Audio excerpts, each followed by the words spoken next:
Yan. Kinarga mo na ang baby na nire-rescue mo, pina-first aid mo. Huwag natin sabihin baby mo. No? O baby nyo. Karga mo na yung pina-first aid mo na baby, hawakan mo yung panga. Huwag sa leeg. Panga. Then, yung isang kamay mo, slide mo sa kanyang bungo sa likod. Huwag sa batok. Maiipit mo siyang ganyan.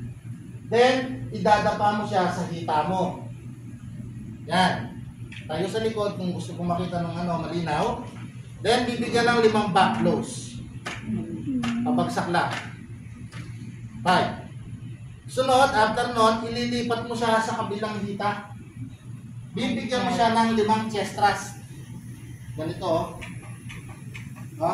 Pero nakahiga siya dito sa hita mo. 5 yan. After nyan, uulitin mo yan. Paulit-ulit ka dyan.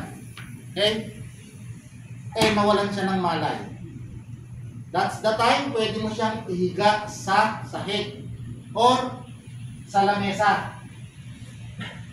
Huwag sa kutsyon o kama.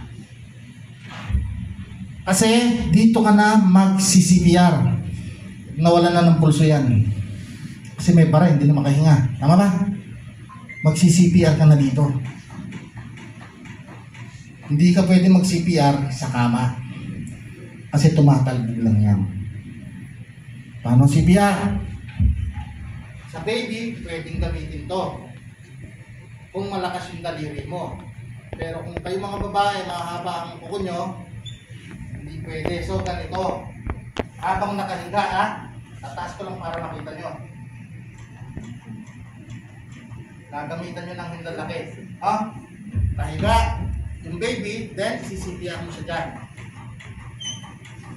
Baka gayahin nyo ako, nakatayo yan Kasalubong kayo sa akin, sir, CCPR ko na yung baby. Pag anong ginawa mo, ikaw sasakit sa bulan yan. Lahat ng CCPR nakahiga.